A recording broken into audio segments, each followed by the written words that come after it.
UP की सियासत में चुनावी सरगर्मी अभी भले पूरी तरह से चरम पर ना पहुंची हो, लेकिन महिलाओं के खाते में आने वाली रकम ने राजनीतिक हलकों में हलचल को जरूर बढ़ा दिया।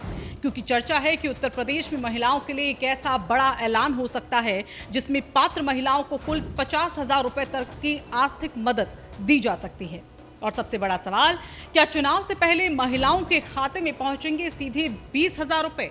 क्या योगी सरकार भी अब उन राज्यों की राह पर चलने की तैयारी कर रही है जहां महिलाओं को सीधे आर्थिक मदद देकर चुनावी मैदान में बड़ा दांव खेला गया? और अगर ऐसा होता है तो इसका असर यूपी की राजनीति पर कितना बड़ा होगा? नमस्कार, आप देख रहे हैं रायशुमारी और मैं हूं ऋतु बिष्ट। और आज की इस खबर में बात सिर्फ 20,000 या 50,000 रुपए की नहीं, बात है उत्तर प्रदेश की करीब 6 करोड़ महिला मतदाताओं की, जिनका वोट 2027 के विधानसभा चुनाव में सत्ता की दिशा तय करने में एक बड़ी भूमिका को निभा सकता है। दरअसल मीडिया रिपोर्ट्स और सूत्रों के हवाले से दावा किया जा रहा है कि योगी सरकार महिलाओं को आर्थिक रूप से मजबूत करने के लिए एक बड़ी योजना पर विचार कर रही है। चर्चा के मुताबिक पात्र महिलाओं को कुल 50,000 रुपए तक की आर्थिक सहायता दी जा सकती है। इसका सबसे दिलचस्प हिस्सा है इसका संभावित पेमेंट मॉडल। बताया जा रहा है कि चुनाव से पहले पहली किश्त के तौर पर 20,000 रुपए दिए जा सकते हैं और उसके बाद बाकी रकम नई सरकार बनने के बाद किश्तों में देने का विकल्प हो सकता है।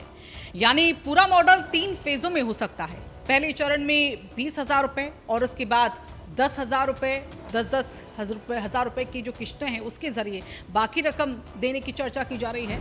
हालांकि यहाँ पर यह बेहद जरूरी बात समझना है कि अभी तक इस 50,000 रुपए वाली योजना को लेकर उत्तर प्रदेश सरकार की तरफ से कोई आधिकारिक घोषणा सामने नहीं आई है।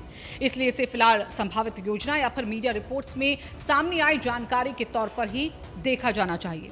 लेकिन अगर ये प्रस्ताव सच में जमीन पर उतरता है तो सवाल सिर्फ एक योजना का नहीं होगा, सवाल होगा इसके पीछे का चुनावी गणित क्या है। क्योंकि उत्तर प्रदेश सिर्फ देश का सबसे बड़ा राज्य नहीं बल्कि यहाँ महिला मतदाता भी एक बेहद बड़ा राजनीतिक फैक्टर है।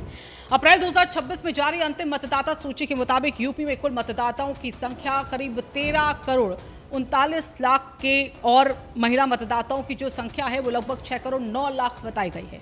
यानी कुल मतदाताओं में महिलाओं की जो हिस्सेदारी है वो करीब 45% से ज्यादा है। अब जरा सोचिए, अगर करीब 6 करोड़ से ज्यादा महिला मतदाता किसी योजना को सीधे अपने बैंक खाते से जोड़कर देखती हैं तो इसका राजनीतिक असर यहाँ पर कितना बड़ा हो सकता है। यही वजह है कि 2027 के चुनाव से पहले महिलाओं पर फोकस बढ़ता दिखाई दे रहा है। और इस कहानी में एक और दिलचस्प कनेक्शन है बिहार, मध्य प्रदेश और महाराष्ट्र का। पिछले कुछ चुनावों में महिलाओं के लिए डायरेक्ट बेनिफिट यानी सीधे खाते में आर्थिक सहायता वाली योजनाएं काफी चर्चा में रही हैं। बिहार में महिलाओं को आर्थिक मदद देने वाली योजनाओं का जो राजनीतिक प्रभाव है वो भी काफी ज्यादा खूब चर्चा में रहा है। मध्य प्रदेश और महाराष्ट्र में भी महिलाओं को केंद्र में रखकर योजनाएं चुनावी राजनीति का एक महत्वपूर्ण हिस्सा बनी है। अब यूपी में भी अगर इसी तरह का मॉडल जो है वो सामने आता है तो जाहिर है इसकी तुलना दूसरे राज्यों से होना भी तय है। लेकिन यूपी में मामला थोड़ा ज्यादा बड़ा है क्योंकि यहाँ जो आबादी है और जो मतदाताओं की संख्या है वो दोनों बहुत ही ज्यादा है। सवाल ये भी है कि आखिर महिलाओं को यहाँ पर ये पैसा कैसे मिलेगा। दरअसल सूत्रों के हवाले से सामने आ रही जानकारी के मुताबिक योजना में पात्रता तय की जा सकती है, यानी हर महिला को सीधे 50,000 रुपए मिलेंगे ऐसा फिलहाल नहीं कहा जा सकता। सरकार अगर ऐसी कोई योजना लाती है तो उसमें आय, परिवार की स्थिति, निवास, बैंक अकाउंट और साथ ही दूसरी जो पात्रताएं हैं उनके आधार पर इसको बनाया जा सकता है।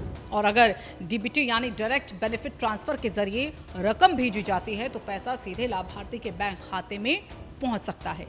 लेकिन असली ट्विस्ट यहां आता है। बताया जा रहा है कि पहली किश्त 20,000 रुपए की हो सकती है और फिर इसके बाद सरकार ये भी यहां पर देख सकती है कि इस आर्थिक सहायता का इस्तेमाल किस तरह से किया गया। हालांकि इस हिस्से को लेकर भी अभी कोई आधिकारिक गाइडलाइन सामने नहीं आई है इसमें, यानी कि जो फिलहाल तस्वीर है वो पूरी तरह साफ नहीं नजर आ रही। लेकिन राजनीतिक संकेत यहाँ पर जरूर दिखाई दे रहे हैं। एक तरफ विपक्ष महिलाओं के लिए बड़ी आर्थिक सहायता का वादा कर रहा है तो वहीं दूसरी तरफ सरकार के स्तर पर भी महिलाओं को आर्थिक रूप से मजबूत करने वाली जो योजनाएं हैं उनको लेकर चर्चाएं तेज हो गई है। समाजवादी पार्टी के अध्यक्ष अखिलेश यादव पहले ही महिलाओं के लिए सालाना 40,000 रुपए की सहायता का चुनावी वादा कर चुके हैं। और ऐसे में अगर बीजेपी सरकार की तरफ से भी महिलाओं के लिए 50,000 रुपए तक की किसी योजना का ऐलान होता है तो 2027 का चुनाव सीधे सीधे महिला वोटर्स के इर्द गिर्द एक बड़ी आर्थिक बहस में बदल सकता है। यानी चुनावी माहौल, चुनावी मैदान में मुद्दा जो है सिर्फ सड़क, बिजली, रोजगार और कानून व्यवस्था का नहीं होगा। महिलाओं के खाते में कितना पैसा पहुंचेगा, कब पहुंचेगा, किसे मिलेगा और किस सरकार के जरिए मिलेगा, ये भी एक बड़ा सवाल बन सकता है। और शायद यही वजह है कि 2027 से पहले महिलाओं को लेकर राजनीतिक दलों की रणनीति लगातार चर्चा में है।